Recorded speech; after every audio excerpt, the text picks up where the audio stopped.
The moment Nellie Brenner walked through the doors of the Hargrove Livestock Exchange in Abilene, Kansas, on a blazing Tuesday morning in the summer of 1873, every man in that dusty, tobacco-stained auction hall went silent as a graveyard at midnight. She did not walk like a woman who was lost, and she did not walk like a woman who was asking permission. She walked like someone who had driven 17 miles through red clay roads in a rickety wagon before the sun had fully crested the hills, who had not slept properly in 3 nights, and who had every intention of leaving this auction hall with exactly what she had come for. Her boots were worn at the heels but clean, her brown wool skirt was practical and straight, and her dark hair was pinned beneath a straw hat that had seen better years. Around her neck, tucked into the collar of her white blouse, was a small silver locket, and in her hand she carried a leather satchel that was obviously heavy with coin. She was 27 years old. She ran the Brenner cattle operation alone since her father had died the previous winter of a fever that moved too fast for the doctor in town to outrun, and she needed the 6 Hereford bulls that were listed in the auction catalog because without fresh breeding stock her herd would not survive another 2 seasons of inbreeding decline. She had studied this. She had thought about this for months. She had the money. She was prepared. What she had not prepared for, because she was a practical woman and not a fanciful one, was Joseph Alden. Joseph Alden was 32 years old, tall in the way that men who spend every waking hour outdoors tend to become tall, as though the sun and the open sky have stretched them upward over the years. He had dark brown hair that needed cutting, a jaw that carried 3 days' worth of stubble, and eyes the color of creek water in early spring, that deep shade of blue-green that shifts depending on what light falls on it. He wore a battered gray hat, a canvas duster, and boots that were mud-caked from the morning's work. He had ridden in from his ranch near the Smoky Hill River, a spread called the Alden Quarter, which had been his father's before it became his, and he had come to this same auction for the same 6 Hereford bulls. He had not known there would be a woman bidding against him. He had not known there would be a woman bidding at all. When Nellie walked in, Joseph had been leaning against the far wall with 2 of his ranch hands, Clem Dawes and Porter Ruiz, discussing the merits of the stock they'd previewed that morning in the pens out back. He stopped mid-sentence when the room went quiet. He looked toward the door.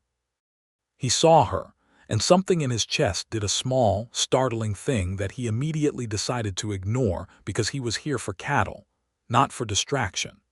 The auctioneer, a red-faced man named Hobbs Garrett, cleared his throat loudly from behind his wooden podium and announced that the proceedings would begin shortly, and please would everyone find their seats or their standing positions along the walls. The men in the room began to move again, slowly, the way men do when they are pretending they were not just staring at something they had no business staring at. Nellie found a position along the left wall, close enough to the auctioneer to hear clearly, with a good sightline to the pens where the animals would be led through.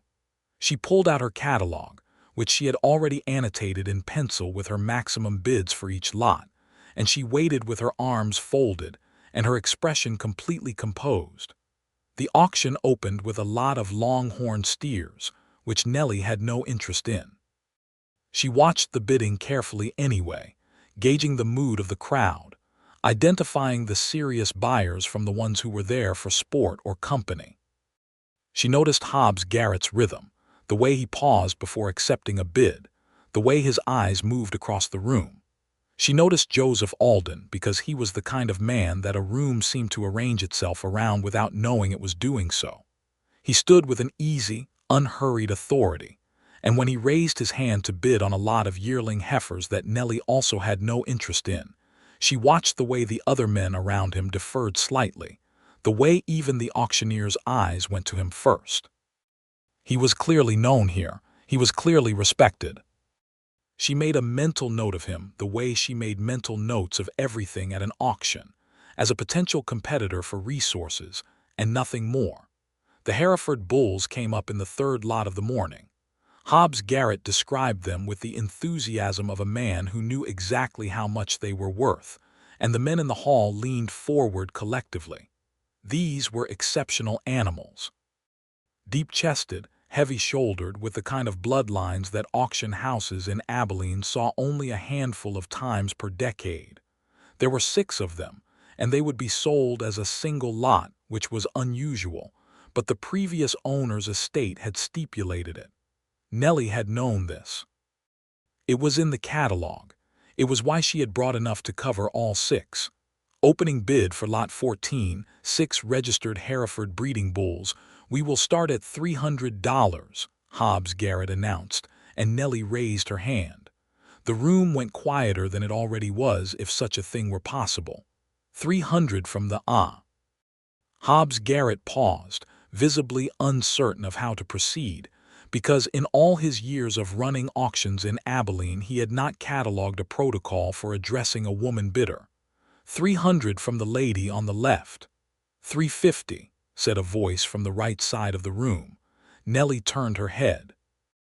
It was Joseph Alden, hat pushed slightly back, one hand raised with the casual authority she had already clocked. His eyes moved to hers across the room, and for one brief moment something passed between them that she could not name and did not want to. 350, Hobbs confirmed, looking relieved to be back in familiar territory. Do I hear 400, Nellie said. A ripple went through the room. A few men exchanged glances. One of them, somewhere in the middle of the crowd, made a low sound that was not quite a laugh and not quite disapproval, but sat somewhere in that uncomfortable territory between the two. Nellie did not look at any of them. She looked at Hobbs Garrett, who was already looking past her toward Joseph. 450, Joseph said. 500, Nellie said before the auctioneer had even finished repeating the previous bid. This caught Joseph's attention. His eyes moved back to her, and this time they stayed there for a beat longer than the moment before. He was recalibrating, she could tell. He had not expected her to move that fast or that decisively. Good, she thought. Let him recalibrate. 500 from the lady. Do I hear 550? 550, Joseph said. 600, Nellie said. The crowd was very still now. Porter Ruiz, standing behind Joseph, leaned toward Clem Dawes and murmured something. Clem shook his head slowly, watching the woman across the room with undisguised curiosity. 650, Joseph said. He was studying her differently now. The casual authority was still there in his posture, but his eyes had sharpened, and Nellie recognized that look because she had worn it herself, standing in the doorway of her own barn in the middle of a hard winter, staring at a problem she needed to solve and refusing to let it win. 700, Nellie said. Joseph opened his mouth. Closed it, a slight crease appeared between his brows. 700, do I hear 750? Hobbs Garrett's voice carried a note of genuine excitement now, because this was the kind of bidding war that made an auctioneer's week. The room held its breath. Nellie had $940 in her satchel. She had calculated that morning, very precisely, that she could go as high as $850 and still have enough left to pay the drover she had hired to help her bring the cattle home, plus enough for feed through the winter. Above $850 was territory she had designated as absolute limit. She would not go above $850. Joseph Alden raised his hand. 750. 800, Nellie said. The crease between Joseph's brows deepened. He glanced just briefly at Porter Ruiz, who gave him a small shrug that communicated something along the lines of, I have no idea what you should do about this. 850, Joseph said, and his voice had dropped half a step lower, the way voices do when a person is working against genuine uncertainty. Nellie breathed in slowly. She had reached her limit. 850 was where she had told herself she would stop. She looked at the Hereford bulls in the pen, at their broad, heavy-set frames, at the quality of their conformation, at what she knew those bloodlines would mean for her herd. She thought about her father, who had spent 30 years building that herd from almost nothing, who had believed in those cattle the way some men believe in a religion. She thought about what the Brenner ranch needed to survive. She raised her hand. 900, she said. There was a sound in the room that was almost like a collective exhale, though no one had realized they were holding their breath. Joseph Alden went completely still. Hobbs Garrett's gavel hovered above his block. 900 from the lady. Do I hear 950? Joseph looked at her. He was not looking at her the way the other men had been looking at her all morning, with that mixture of amusement and confusion and vague condescension. He was looking at her the way he might look at a storm front moving in from the northwest, with a kind of careful, honest reckoning. He did not raise his hand. Going once at 900, Hobbs Garrett said. He looked at Joseph, then back at Nellie. Going twice. He waited a full, deliberate moment. Sold to the lady on the left for $900. The gavel came down. Nellie did not smile or show any expression at all. She noted the lot number in her catalog, calculated quickly in her head what she had left, and began moving toward the payment table at the side of the room because she knew that a completed bid needed to be confirmed before the auctioneer moved on to the next lot. She was halfway across the room when a voice came from somewhere to her right. That was a serious bid. She turned. Joseph Alden was standing 3 feet away, hat in hand, held at his side. This close, she could see that his eyes were in fact that very particular shade of blue-green she had noticed from across the room, and that they held an expression she had not anticipated on a man who had just lost a bidding war. They held something that looked unexpectedly like respect. It was meant to be, she said. Those bulls are worth it, he said. I was going to go to 950. She studied him for a moment. Then why didn't you? He seemed to consider the question with a sincerity that surprised her. Honestly, because I realized you needed them more than I did. She stared at him. You don't know anything about what I need.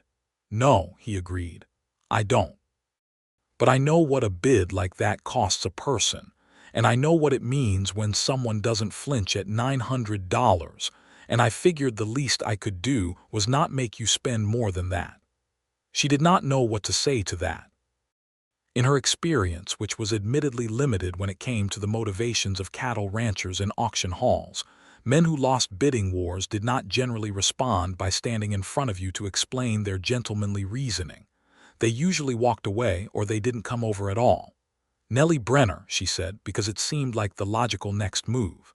Joseph Alden. He settled his hat back on his head. The Alden quarter out near the Smoky Hill. I know the name, she said. Good grazing land over there.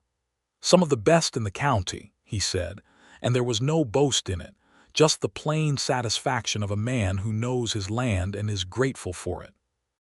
Are you out of, Miss Brenner? The Brenner place southeast of town, my father's operation. Something shifted in his expression very subtly. I heard Thomas Brenner passed this past winter. He did, she said. Her voice stayed level, though it cost her something to keep it that way. I'm sorry, he said, and that was all he said, which was the right amount. She nodded once and turned toward the payment table because she had business to complete and she did not have room in this morning for anything else. But as she walked away, she was aware, with a precision that unsettled her, of exactly where he was standing behind her. Nellie settled her account with Hobbs Garrett's clerk at the side table, handing over $900 in a combination of paper notes and coin, receiving a signed bill of sale in return. The clerk, a young man of perhaps 19 with ink-stained fingers, looked at her with the wide-eyed astonishment of someone who has just witnessed something outside the natural order of things, and she met his gaze with an expression that communicated clearly that she found his astonishment unnecessary, and he quickly returned to the business of processing her payment. She collected her paperwork, tucked it into her satchel, and went out through the back of the building toward the stock pens where her 6 bulls were being separated for pickup. She had a drover named Pete Garvey waiting with the wagon, and she wanted to be on the road before noon because 17 miles of red clay road was easier in the morning cool than in the afternoon heat. Pete Garvey was a lean, weathered man of perhaps 50 who had worked cattle in Kansas since before the railroads came, and he had expressed exactly no surprise whatsoever when Nellie had hired him to help her transport auction purchases, because Pete Garvey had learned long ago that the world contained all manner of people doing all manner of things, And the wisest course was to do the work you were paid for and keep your opinions to yourself, unless specifically asked. Got 6, Pete said, not looking up from where he was checking the wagon's rear hitch. We'll manage. We'll manage, Nellie agreed. They were loading the third bull into the transport rigging when she heard boots on the dry ground behind her and turned to find Joseph Alden standing at the pen fence, arms resting on the top rail. I wanted to say something, he said. Mr. Alden, she said, I have a wagon to load. It won't take long. He paused, turned his hat in his hands briefly, then stopped, as though he had caught himself in a nervous gesture he found embarrassing. The men in there. Some of them said things about you bidding, things I could hear from where I was standing, and I want you to know that I don't share those opinions. She looked at him steadily. I'm aware that some men find a woman conducting her own business to be unsettling. I've been aware of that for some time. It doesn't change what I do. I know, he said. That's not what I meant. He looked at her directly, and again she had that disconcerting sense of being genuinely seen by someone who was not performing it. I meant that it was a good bid, and you ran that room like you knew exactly what you were doing, because you did, and the least those men could have done was show some basic courtesy.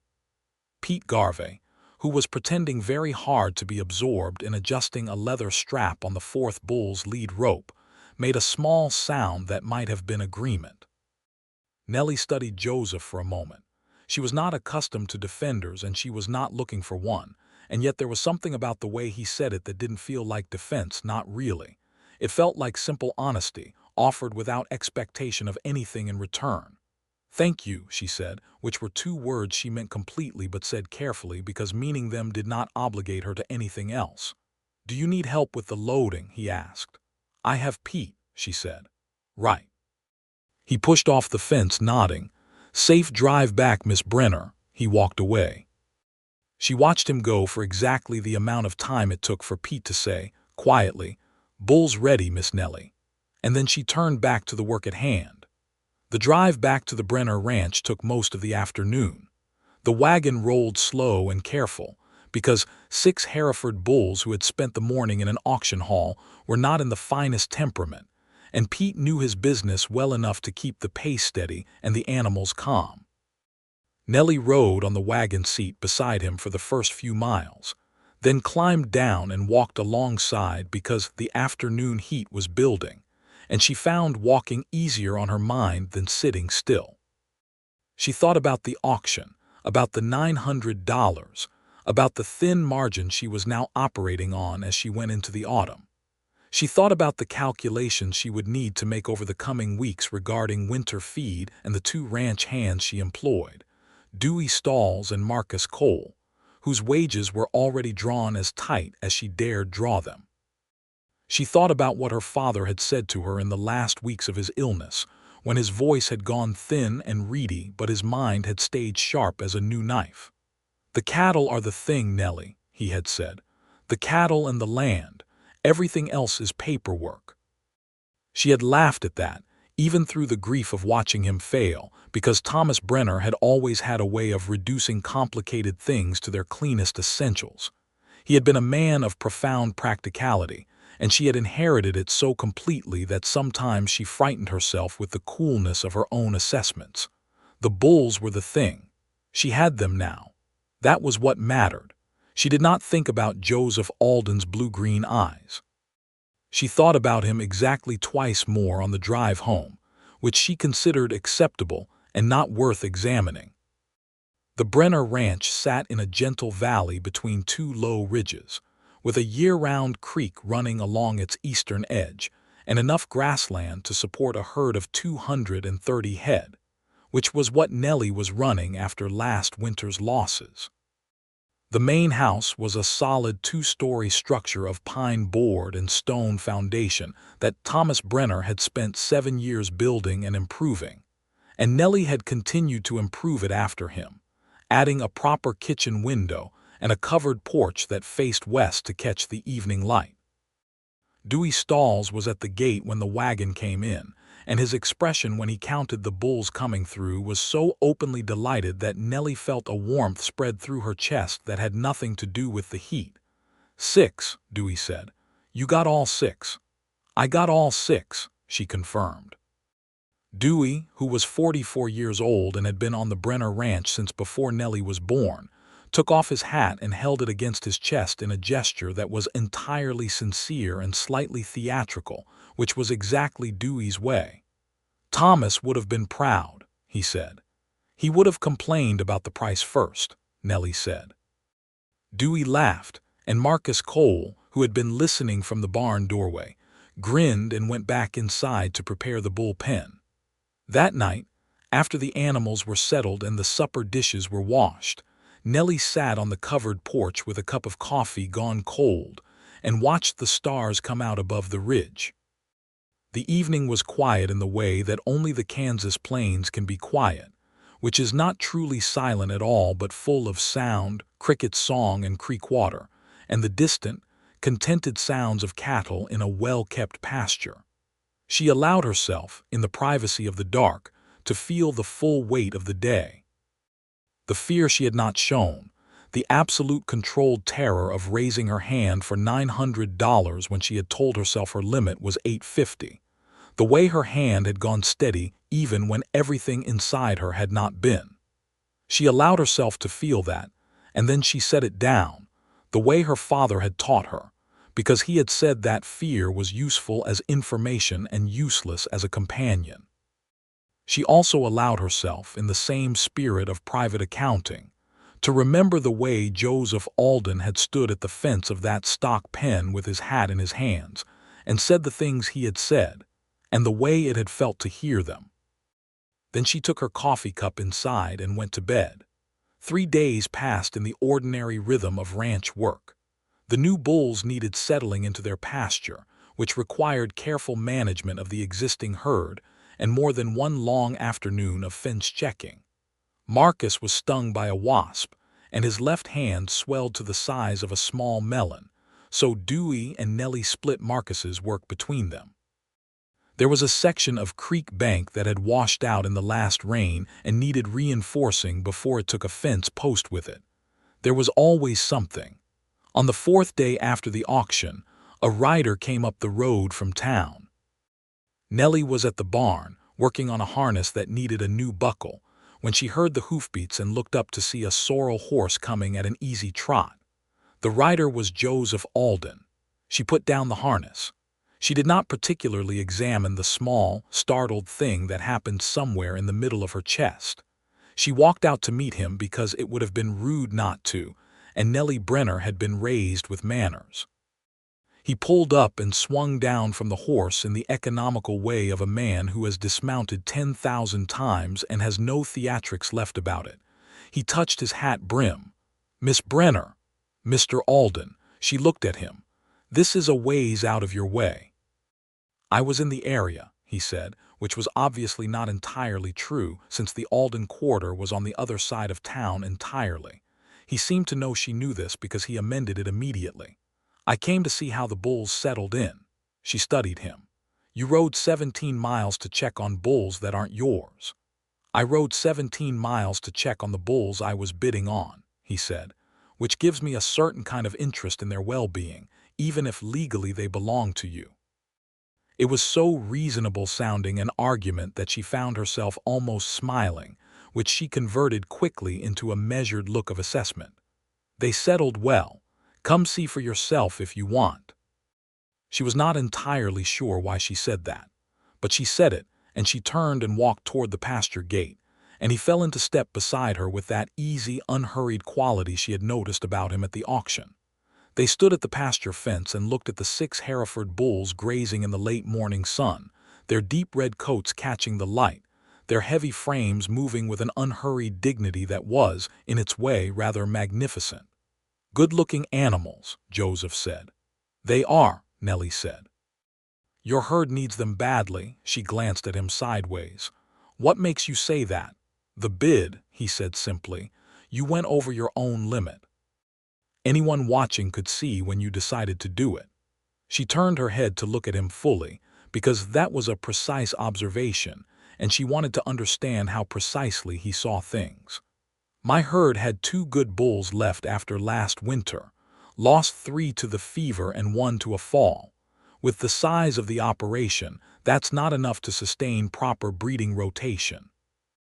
He nodded, listening with the quality of attention that she was beginning to think was simply how he listened, genuinely and without the restlessness that most people brought to other people's explanations. "Your father built a good herd," he said. "I've seen the Brenner cattle at market, strong, well-formed animals." "He spent 30 years on them," she said. "I'm not going to let 30 years of work fall apart because of one bad winter." There was a silence that was not uncomfortable. A meadowlark called from somewhere in the grass behind the barn, and one of the new bulls lifted his head and swung it lazily toward the sound. "I've been meaning to say," Joseph began, then paused, looking at the pasture rather than at her. "I've been meaning to say that I heard about your father last winter, but I didn't come to pay my respects, and I should have. Thomas Brenner was a good man and a good rancher, and the county lost something when it lost him." Nellie looked away from him toward the pasture because the sincerity in his voice had done something unexpected to the careful steadiness she maintained. "He was," she said, when she trusted her voice again. "Did he teach you the business himself?" "From the time I could walk," she said. "He didn't have sons, and he said daughters were perfectly capable of learning which end of a cow was which." Something lit in Joseph's face that was very much a smile, and Nellie noted, with the same precision with which she catalogued useful information, that it changed his face considerably for the better. "He was right," Joseph said. "I know," she said. "He usually was." They walked back toward the house, not because there was a reason to, but because standing at the fence indefinitely would have required an explanation for why they were standing there. Nellie offered him coffee, because the morning was warm but not yet so hot that coffee was unwelcome, and because offering a guest coffee was so basic a courtesy that it required no particular interpretation. She poured 2 cups in the kitchen and they sat on the porch with them, and she asked him about the Alden quarter, and he told her about it without either false modesty or excessive pride, in the way that people talk about things they love, honestly and with detail. He had 300 head of longhorn cattle and a small but growing beef operation, 2 full-time hands and a seasonal third, 40 acres of winter wheat, and a horse breeding program he had started 2 years ago that he said was still in the phase of losing more money than it made, but that he believed in. "What horses?" she asked, because horse breeding in Kansas in 1873 was not a casual undertaking. "Quarter horses," he said. "Working horses. The kind that can run a cow in a tight spot and still have enough sense to get you home in the dark." She understood what he meant. A good quarter horse was worth its weight in the reliability it brought to ranch work. "Your father's operation?" she asked. "His before mine. He died 6 years ago." He said it with the same plainness she used about her own father, the plainness of someone who has lived with grief long enough to speak about it without the acute pain of the fresh wound. "Were you running it with him before?" "From the time I was 18, he said. "He had a bad leg, an old injury from before I was born, and the heavy work fell to me early." He paused. "It was the best education I ever got." She thought about her own education, the calving and the branding and the reading of weather and the calculating of feed ratios and the management of men who were sometimes twice her age and needed to believe she knew what she was doing, which she did, but which she had spent a great deal of energy ensuring was not in doubt. "Do your hands give you trouble?" he asked, as though following the same line of thought. "Running the place alone?" "Dewey doesn't," she said. "He's been here longer than I have, Marcus less. But he's a good worker, and he figured out fast that I know this land and these animals, and that following my direction makes sense." "Good," he said, and the simple directness of it pleased her more than she wanted it to. Joseph Alden stayed for perhaps an hour and a half. When he left, she stood on the porch and watched his sorrel horse carry him back down the road until he disappeared around the ridge, and then she stood there for another moment, thinking about the particular quality of the morning, which had been unexpectedly good. He came back 11 days later. This time he brought a side of beef, which he said was from an animal he had just processed, and he had more than he needed, and which Nellie accepted without ceremony because it was a practical gift, and because turning it down would have been impractical, and also because Dewey made a sound of deep appreciation when he saw it. Joseph stayed for supper that evening, which happened because Dewey invited him in a moment of cheerful hospitality that Nellie could not countermand without seeming churlish, and because she did not, if she was honest, want to countermand it. They ate at the kitchen table, all four of them, because Dewey and Marcus ate with Nellie as her father had always arranged things, and the conversation was easy and wide-ranging, covering cattle prices and the drought conditions 2 counties west and the state of the roads, and a coyote problem Marcus had been dealing with in the north pasture. After supper, Dewey and Marcus cleared the table with efficient teamwork born of long practice, and Nellie and Joseph went back to the porch because the evening was too fine to waste indoors. The stars were coming up thick above the ridge, and the air had cooled to something close to perfect. "You've got good people," Joseph said. "I do," she agreed. "I'm lucky in that. Some ranchers spend half their energy managing the humans and have nothing left for the work. Same for me. Porter Ruiz has been with me 8 years. He could run the place in my sleep." He paused. "Clem's newer, 5 years, but he's solid." She remembered Clem and Porter from the auction, the men who had been standing behind Joseph. "They were surprised by the bidding," she said. "Everyone was surprised," he said. "Were you?" He was quiet for a moment, which she was coming to recognize as his way of considering a thing properly before speaking it. "I was surprised you were there," he said. "Once you started bidding, I wasn't surprised at all." She turned that over quietly. "That's an interesting distinction. It's an honest one." The meadowlark that nested somewhere near the barn made its last call of the evening and then went quiet.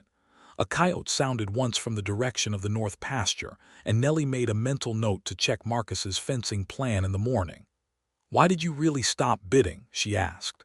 It had been 11 days and she had wondered, more than she had wanted to, about his answer to that question. He looked at her.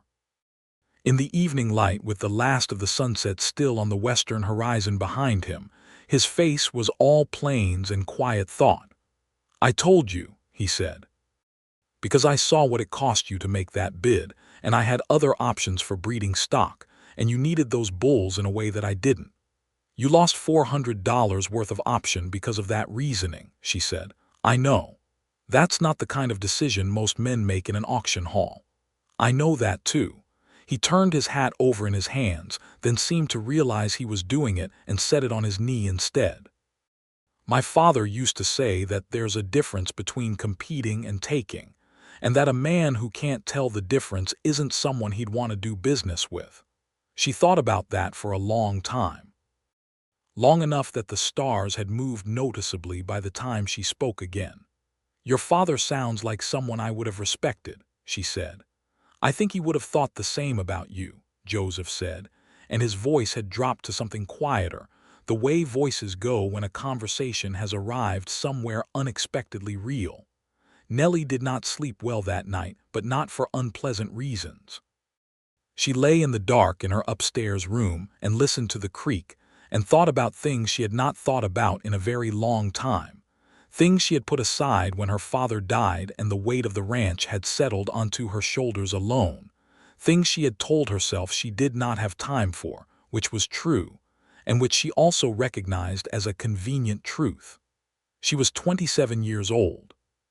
She had grown up on this land, had loved it without reservation, had chosen it without sacrifice in the sense that she had never wanted anything else.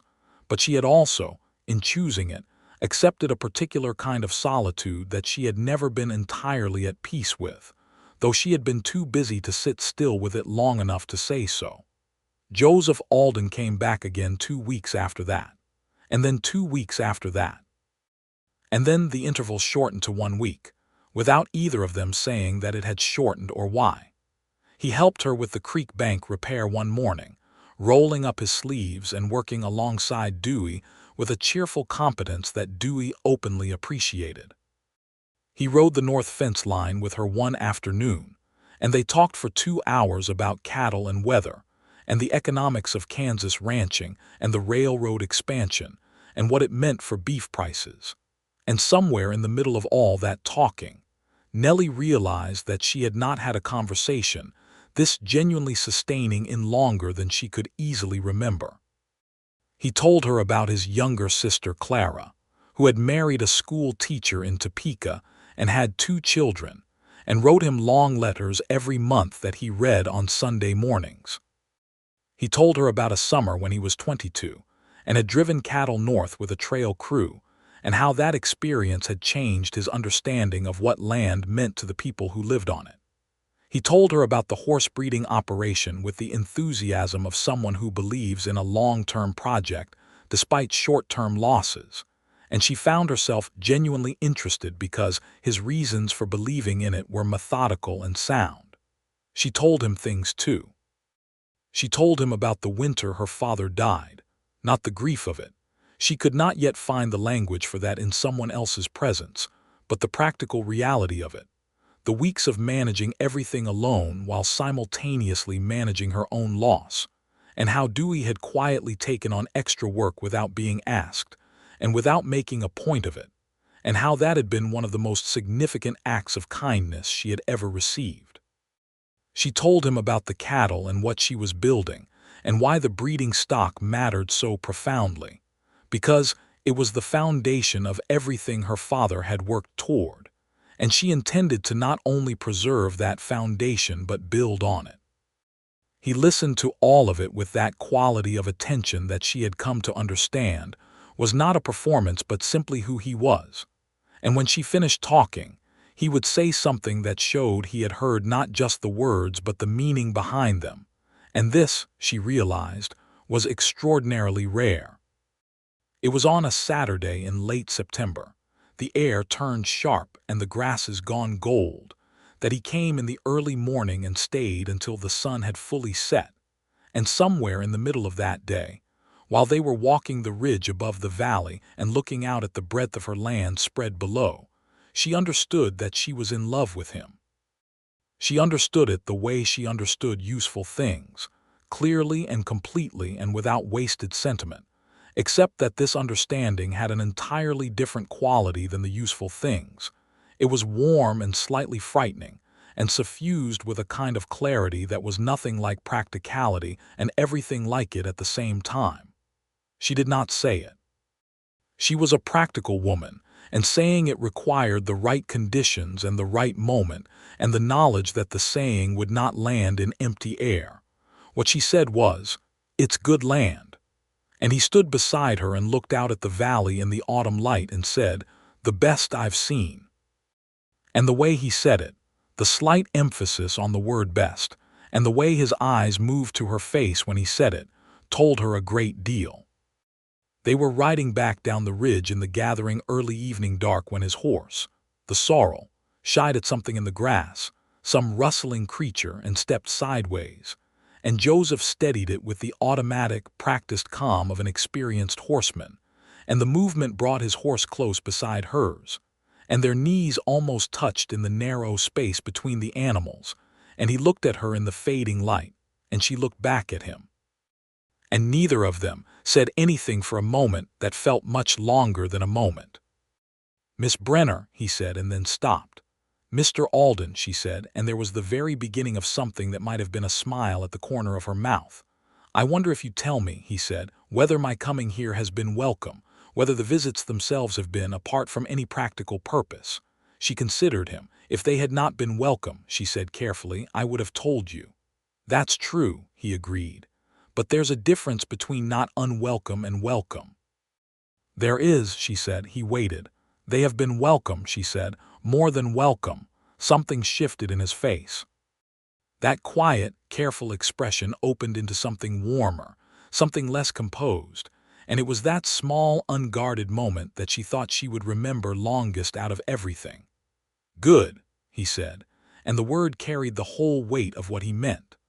October came in on a northwest wind that rattled the porch boards and turned the creek cold and set the cattle shifting restlessly in their pastures.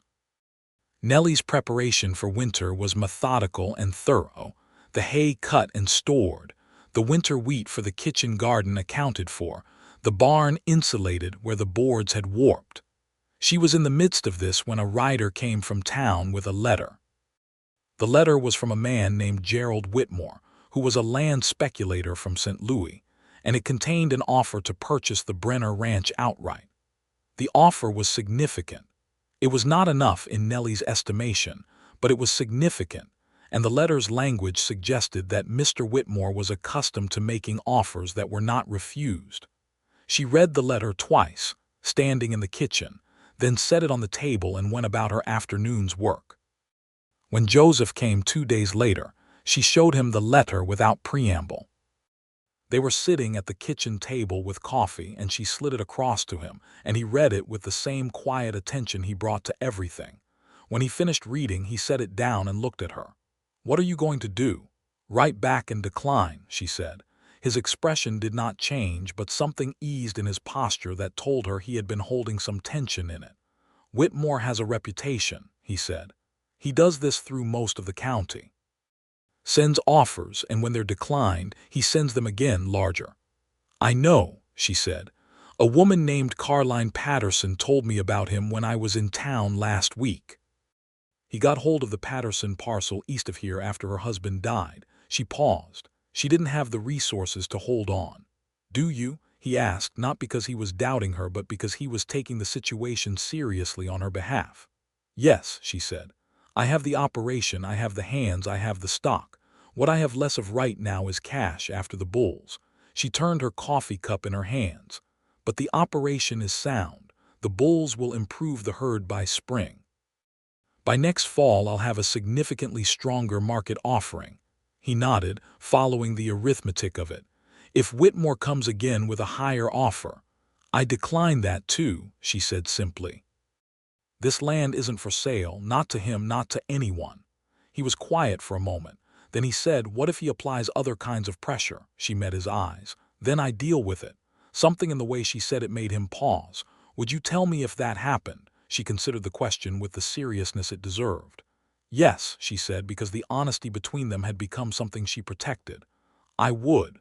"Good," he said, and that word again, carrying everything it needed to carry.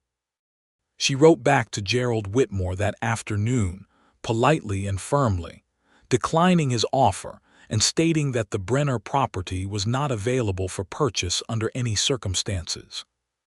She gave the letter to the next rider heading into town. November brought the first hard frosts, and with them, the second letter from Whitmore.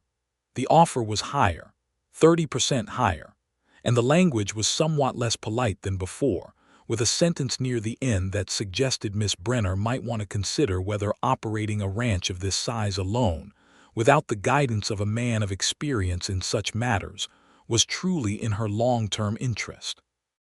Nellie read that sentence 3 times, each time feeling the particular cold fury that well-meaning condescension tends to produce in people who are capable of managing their own affairs and know it. She wrote a second letter. It was shorter than the first, and considerably more direct. She stated that the Brenner Ranch remained unavailable for purchase, that she had been managing her own affairs with success for several years, that she did not require guidance in such matters, and that she would appreciate it if Mr. Whitmore directed his attentions toward properties whose owners might be interested in selling. She signed it Nellie Brenner, proprietor, Brenner Ranch, and felt a grim satisfaction in the doing. She showed the letters to Joseph on his next visit, both the incoming and her response. He read hers and looked at her with something that was not quite a smile but lived in the same neighborhood. "Proprietor," he said. "It's accurate," she said. "It is," he said. "Did he receive it yet?" "The rider went out yesterday." He nodded. "Do you want me to look into Whitmore? Porter Ruiz has contacts in Abilene who might know his practices better." She appreciated the offer and the way it was made, as a resource freely offered rather than a rescue volunteered. "If you hear anything useful, I'd like to know," she said.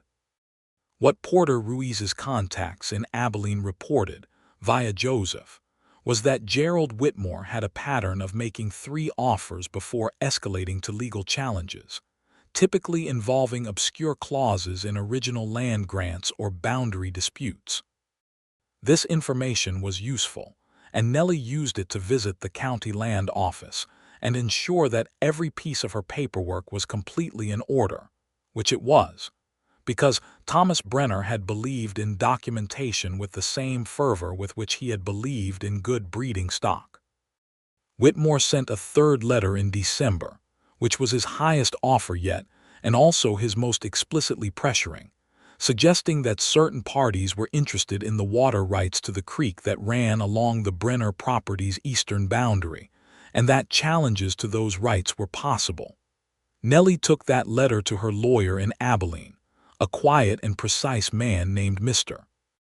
Hatchett, who reviewed it and reviewed her land documentation, and stated with considerable firmness that the water rights were solid, clearly documented, and utterly unchallengeable, and that if Mr. Whitmore pursued such a challenge it would be both futile and expensive for him. She thanked Mr. Hatchett, paid his fee, and went home. She did not hear from Gerald Whitmore after that. Whether it was Mr. Hatchett's legal solidity or simply the fact that Whitmore had found easier targets elsewhere, she did not know and did not particularly care. The matter was closed. December settled over the Kansas plains with a particular seriousness, the sky going iron gray and the wind coming down from the north, with a bite that made working outdoors a test of will and proper clothing. The cattle were in their winter pastures, the bulls in their own well-managed lot, the hay supply solid. Dewey's joints complained in the cold, which he reported with stoic matter-of-factness, and treated with a heat pack in the evenings that Nellie kept a supply of liniment for. Marcus had developed a remarkably efficient cold weather management system for the north pasture that Nellie had adopted as the ranch standard. Joseph came when the roads allowed it, which was not as often as the autumn had permitted, and the intervals between visits were harder than she admitted to anyone, including herself. He came 2 weeks before Christmas on a day when the ground was frozen hard, and the sky was the deep, clear blue that only very cold air can produce, and he brought a wrapped package that he set on the kitchen table with the slightly awkward self-consciousness of a man who is not accustomed to bringing wrapped packages. Inside was a book. It was a natural history of Kansas cattle breeds, published in 1871, with detailed illustrations and extensive documentation of bloodlines and breeding practices. It was exactly the kind of book she would have chosen for herself, and she held it for a long moment, looking at the pages, feeling the quality of its being chosen for her. "I saw it in Abilene," he said, from where he was standing across the table, watching her with that expression she had come to love, the careful, warmly attentive look that was all his own. "I thought you might not have it." "I don't," she said. "I've been looking for something like this." She looked up. "Thank you, genuinely." He nodded, and then, because neither of them said unnecessary things, they moved on to coffee and conversation, and the afternoon passed in the warm, particular way that their time together had come to pass, full of substance and ease in equal measure. When he was preparing to leave, standing in the doorway with his hat and coat, the horses tied at the porch rail, he turned to her in the afternoon light that came through the kitchen window and said, with the directness that she had come to understand was his deepest natural mode, "Nellie, I want to ask you something, and I want you to tell me if I'm speaking too soon." She looked at him. Her heart was doing something it would not be appropriate to describe in practical terms. "Ask," she said. "I'd like to court you properly," he said. "I know that what we've had is something, these months of visits and talking, and I've known for some time what it is for me. I wanted to be certain it was mutual before I said it outright, and I believe it is, but I want to ask you plainly." She stood very still and breathed carefully and felt the wholeness of the moment. "It's mutual," she said. "And you're not speaking too soon." He looked at her for a long moment, and the warmth in his face was something she wanted to commit to memory precisely because it was so unguarded, so genuinely his. "Good," he said for the third time, and this time when he said it she laughed, and it surprised both of them slightly, and he laughed too, and the sound of both of them laughing in the kitchen doorway in the December light was one of those moments that Nellie would carry for the rest of her life as a marker of when everything changed. He rode home in the growing dark, and she stood on the porch and watched him go and did not feel, for once, the weight of solitude at her back. She felt something entirely different. Something that was warm and capacious, and full of a future she could see the beginning of. The way you can see the beginning of a good day when the sunrise is exactly right. Christmas passed with a quiet celebration at the ranch, Nellie and Dewey and Marcus with a proper meal, and a bottle of good whiskey that Dewey had been saving, and a letter from Joseph that arrived on the 23rd in which she read 3 times in the privacy of her room, because it said things that she had not fully realized could be said in a letter, simply and honestly and without false sentiment, things that told her who he was at the core of himself, careful and certain and kind. She wrote back a letter of equal length, which cost her considerably more effort because expressing the inward was harder for her than managing the outward, and she chose each word with the same precision she brought to a bidding calculation. But when she finished it and read it back, she thought it was honest, which was what mattered. January 1874 came in hard, with 3 days of heavy snow that kept everyone close to the warmth of the barn and the house.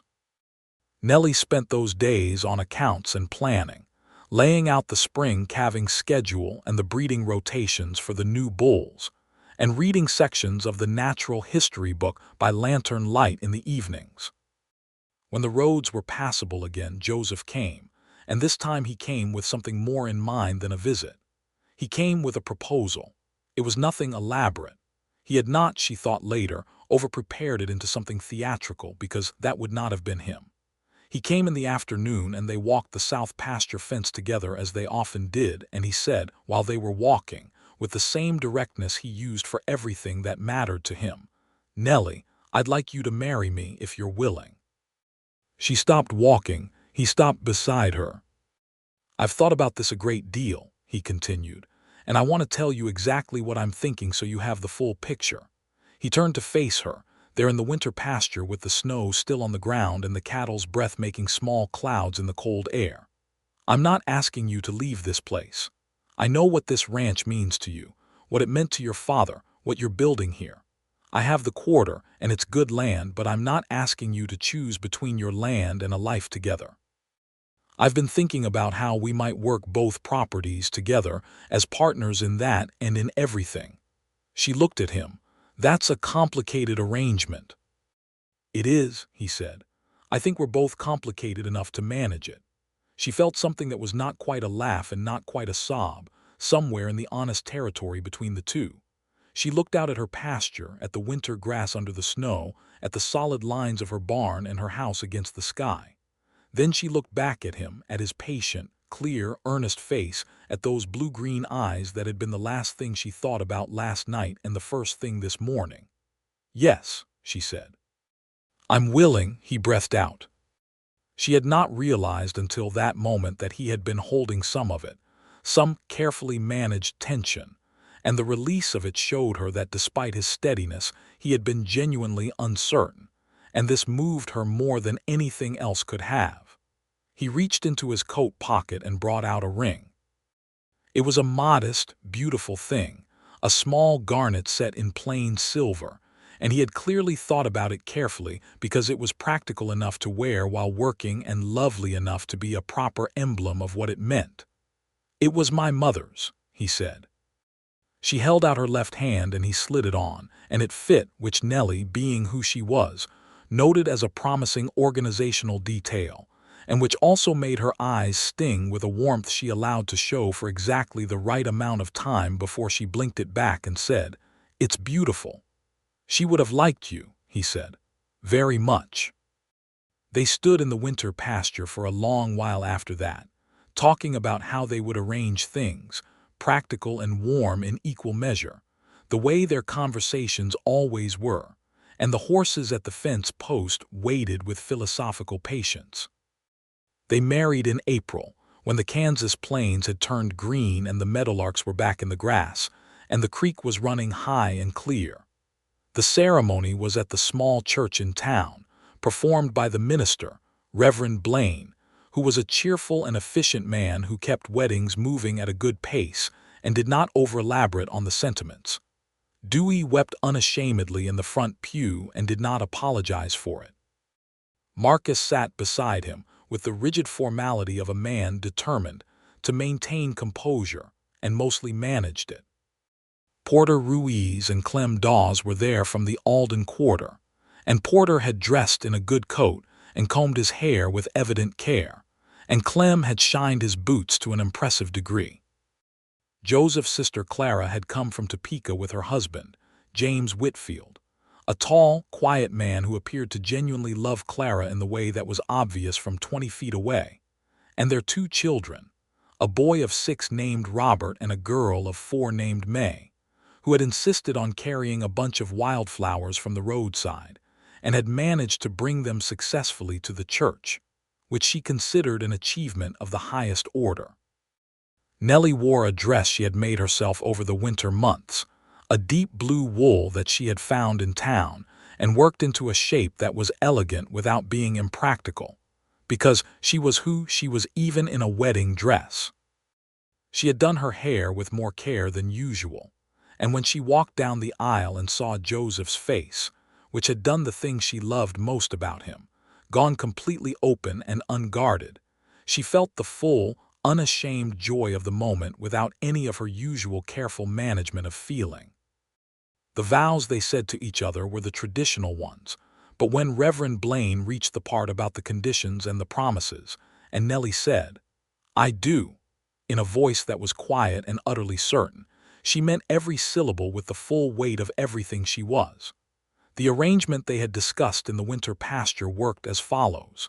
Nellie retained the Brenner ranch under her name and management, with Dewey and Marcus continuing as her hands. Joseph moved between the quarter and the Brenner ranch, bringing his expertise and energy to both. Porter Ruiz, who was indeed capable of managing the quarter essentially independently, oversaw the day-to-day operation there, reporting to Joseph by weekly letter and occasional ride-out. Clem managed the horse breeding program with Joseph's close guidance. It was, as Nellie had said, a complicated arrangement. It worked because they were both people who could hold complexity and manage it with practical grace, and because they genuinely wanted it to work, which in Nellie's experience was the primary factor in any operation's success. The spring calving season of 1874 was the best the Brenner Ranch had seen in 5 years. The new bulls had done their work well, and the calves were strong and well-formed, with the depth and conformation that spoke to the quality of their sires. Nellie walked the calving pasture on a wet April morning, counting and assessing, and felt the specific, profound satisfaction of a plan executed correctly producing exactly the results it should. Joseph was beside her, which was where he most often was now, and when she stopped to look at a particular calf, a big, heavy-shouldered bull calf with a broad forehead and good legs, he stopped beside her and they looked at it together. "Your father's herd," he said quietly. "Better than his herd," she said, "or it will be." He looked at her with that warm, unguarded thing she still caught him doing and still found as moving as the first time she had seen it. "Yes," he said, "it will."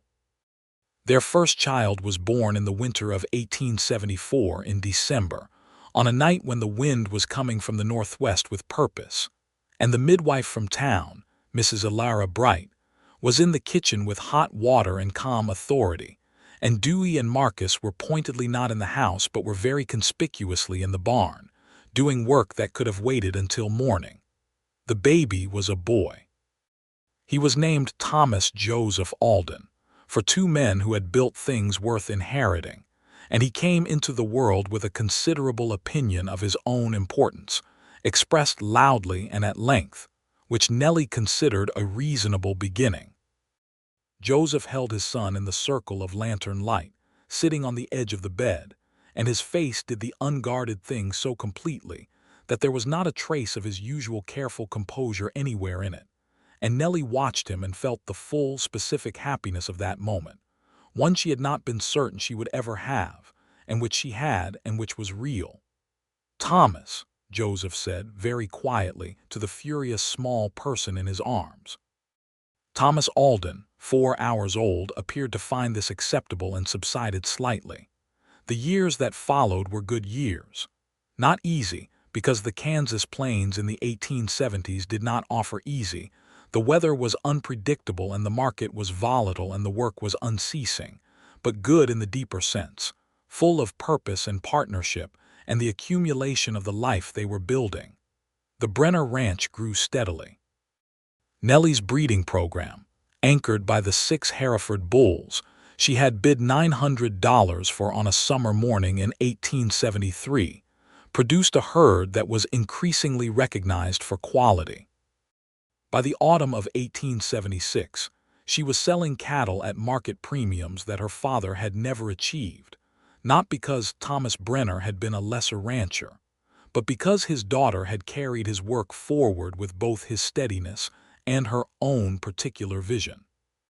Joseph's horse breeding program at the quarter turned a profit for the first time in the summer of 1875, which he announced at supper with the restrained satisfaction of a man who has believed in something long enough for the belief to be vindicated. And Nellie opened a bottle of wine she had been keeping for exactly such an occasion. And Dewey, who was at supper as always, raised his glass with the feeling of a man witnessing justice served. Young Thomas grew into a child of strong and independent opinions, who could name every breed of cattle on the property by the time he was 3, and who had claimed as his own personal horse a small gray mare named Cloud, who belonged technically to the Alden Quarter breeding program, but who had decided that Thomas was her person, and had communicated this so firmly that Joseph had simply formalized it. In the spring of 1877, Nellie and Joseph's second child was born. A girl this time with Nellie's dark hair and Joseph's blue-green eyes, a combination that was so specifically striking that Dewey, when he first saw her, said, "Well, that is an unfair amount of beauty in one small person," which was inaccurate as an objective statement but understandable as a response. They named her Alina Rose Alden, and she proved from the earliest weeks to have a nature that was both serene and stubborn in equal measure, which was perhaps the most accurate genetic outcome possible. The summer of 1877 brought a drought that tested every ranching operation in the county. It came on slowly, the rains failing by degrees through May and June, and by July the grasses were browning early and the creek was running lower than Nellie had ever seen it. She managed the water carefully, rotating the cattle between pastures to allow the grass time to recover, supplementing feed earlier than planned, making adjustments with the methodical calm that had become the ranch's defining operational quality.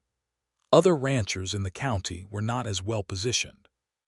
Several families took significant losses, and one, the Holt operation west of town, was forced to sell a portion of their herd at distressed prices. Nellie bought 12 of those cattle, healthy animals that the Holts needed to liquidate for immediate cash, at a fair price, which was a transaction that earned her the genuine gratitude of the Holt family and cemented a neighborly relationship that would be useful for years.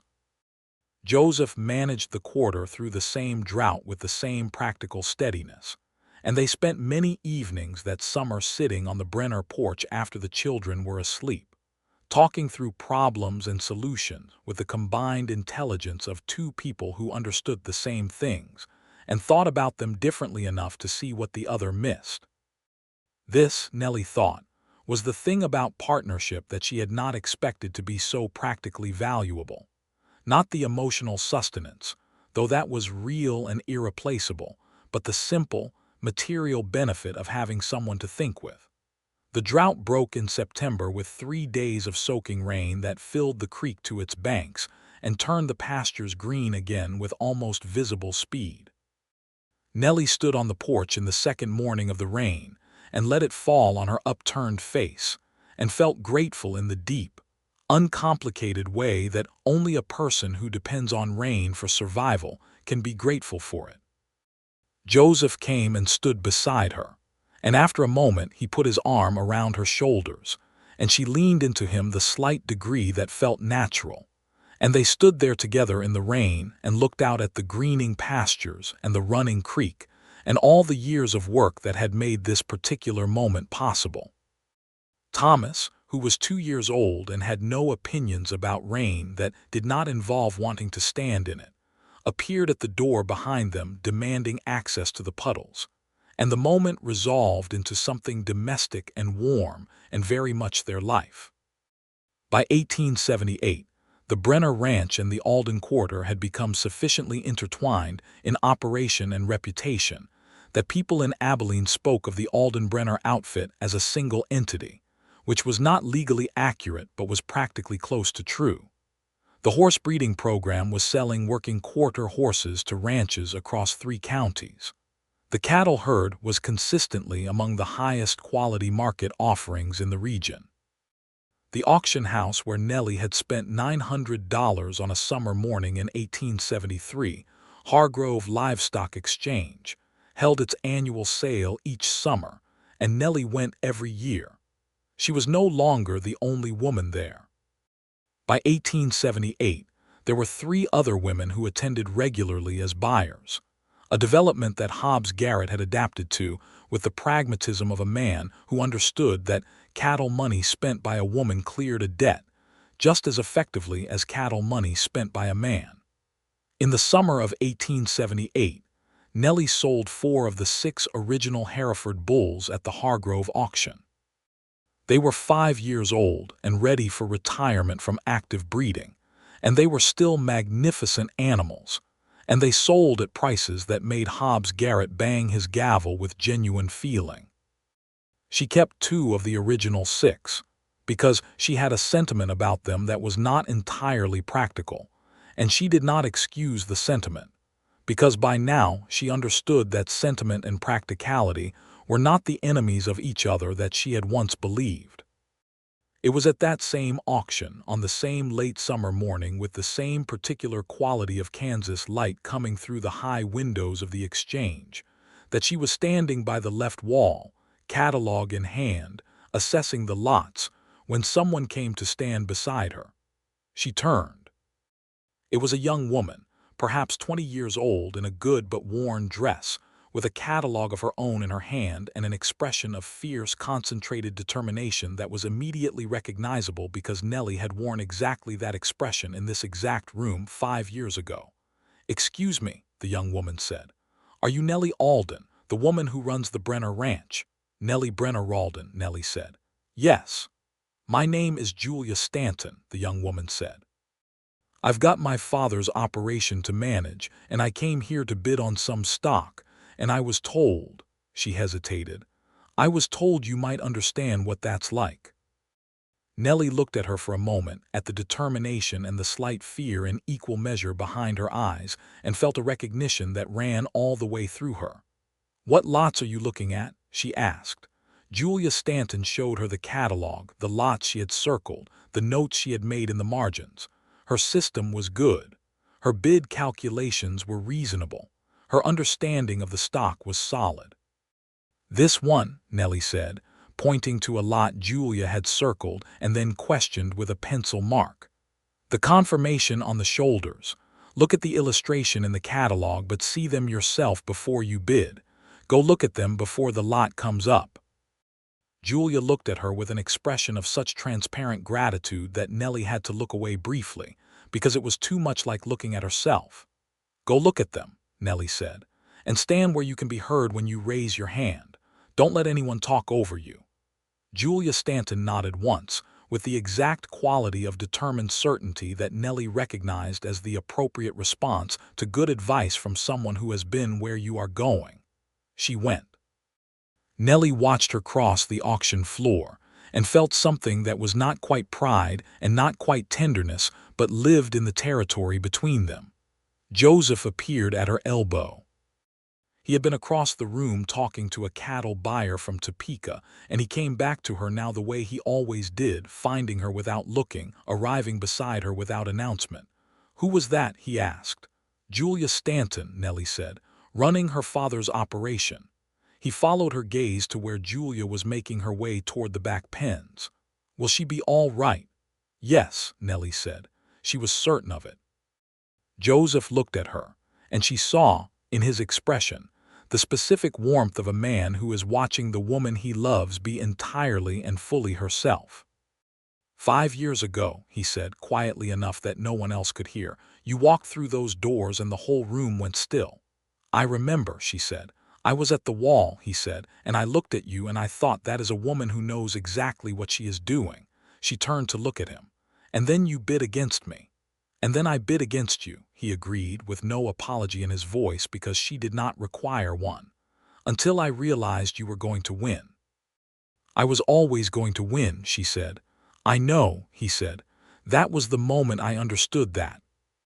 She looked at him, at the face she knew as well as her own land now, the angles of it and the way it moved and the particular quality of his attention when it was fully on her. She thought about the morning she had walked through those doors 5 years ago, frightened and determined and completely alone, and about everything that had accumulated since in the space between that morning and this one. "You stopped bidding," she said, "and changed everything." "You won the bid," he said, "and changed everything." "I just had the sense to stop getting in the way." The auctioneer's voice rose from the podium, calling the room to order for the morning's first lot, and the familiar sound of it, the rhythm of the auction hall, the smell of hay and livestock and tobacco and summer heat, settled around them like a landscape that was entirely their own. Nellie turned back toward the auctioneer, catalog open in her hands, pencil ready, composed and absolutely certain, which was how she had been the first time and how she would be every time after. Joseph stood beside her. On the drive home that evening, in the wagon with the new breeding stock settled and moving steadily behind them, Thomas asleep between them on the seat, hat tipped over his small face in imitation of his father, Abilene on Nellie's lap chasing the end of a ribbon with focused intent. The Kansas plains spread out in the fading light around them, gold and wide and endlessly generous. Nellie thought about a morning in 1873, a hall full of men who had not expected her. A bidding war she had won by the smallest of margins, and a man who had stopped raising his hand at exactly the right moment. She thought about what it meant, that moment. Not just for the cattle, though the cattle had been the beginning of everything. She thought about the particular mechanism of it, the way one decision, made in the dust and heat of an auction hall, had opened a door that had led to this road and this evening and this life. She thought about the locket at her throat, which still held a small photograph of her father, which she still wore every day. She thought about the ring on her left hand, the garnet in its plain silver setting, practical enough for work and lovely enough for what it meant. She looked out at the plains in the last light, feeling the movement of the wagon and the warmth of her daughter on her lap and the solid, real presence of the man beside her, and she felt the full, deep, unhurried happiness of a life that was exactly what she had made it. "You're quiet," Joseph said. "I'm thinking," she said. "About what?" She turned to look at him, and he was looking at her with the particular attention that had been the first thing she had truly noticed about him, that quality of genuine seeing that was entirely his own. "About $900, she said, "and what it bought." He looked at her for a long moment, the wagon moving through the evening, Thomas shifting in his sleep between them. Then he reached across and took her hand, the one with the ring on it, and held it in the easy, certain way of a man who has found where he belongs. "Worth every penny," he said. She laced her fingers through his and looked back at the road ahead. "Worth every penny. Worth every mile of red clay road and every early morning and every hard winter and every calculation made by lantern light. Worth the fear she had not shown and the determination she had not relaxed, the $900 that had been all she had and the bid she had made anyway, the walk across an auction hall with every eye in the room upon her and not one moment of retreat in her spine. The creek was running full when they turned through the gate of the Brenner ranch. The pastures were deep with the late summer grass. The new bulls moved in the south lot with that unhurried dignity that she had always found, in some way she could not fully articulate, deeply reassuring. The lights of the house were warm against the dusk, because Dewey had gone ahead to start supper, because Dewey knew when to do that without being asked. Thomas woke when the wagon stopped, with the instantaneous alertness of young children, and was down from the wagon and toward the barn before Nellie had fully descended from the seat, because Thomas had made it his business to check on Cloud before supper every single day without exception, a routine he maintained with the seriousness of official duties. Alden, handed down carefully, immediately pointed at the largest of the Hereford bulls in the pasture and made a decisive sound that meant she had an opinion about it, which, given her parentage, was entirely expected. "Come on," Joseph said, and took Alden from Nellie's arms, and they walked toward the house together in the evening light, the Kansas sky going deep blue above them and the first stars appearing over the ridge and the creek singing its full-throated September song along the eastern boundary of everything they owned. Everything was resolved. The Brenner ranch was sound, the Alden quarter was thriving, the children were growing, the herd was the finest in the county. Whitmore had not been heard from in 4 years. The drought had passed. The calves were strong. Dewey's joints had found a reasonable accommodation with the weather. Julia Stanton had, in fact, won her lot that morning at the auction, and Nellie had caught her eye across the room when the gavel came down and given her a single, decisive nod, which Julia had returned with the quiet radiance of someone for whom a door has just opened. The story that began on a blazing summer morning in 1873, when a woman walked into a livestock auction hall in Abilene, Kansas, and a room full of men went silent, was not a story about an auction. It was a story about what a person does when the thing she loves is at stake, the land and the cattle and the life her father built, and the future she intends to build on top of it, and about the unexpected turn that comes when the man bidding against you turns out to be the kind of man who stops when stopping is the right thing to do. It was a love story. It had always been a love story. It had been a love story from the moment Joseph Alden looked across an auction hall and saw a woman who knew exactly what she was doing, and decided, in the space of a heartbeat and a raised gavel, to stop getting in her way. Nellie Brenner had walked into that hall alone, carrying $900 and 30 years of her father's dreams. She walked into every room after it with Joseph Alden beside her, and she would not have traded either of those truths for anything the Kansas plains had to offer, which was saying something considerable. The supper fire was going in the kitchen, and the smell of it came through the open door, and Thomas was calling from the barn that Cloud was fine and everyone should know it, and Alden was pointing at the evening star with an air of personal discovery, and Joseph's hand was warm and steady in hers as they came up the porch steps. The door opened. The light was gold inside. They went in.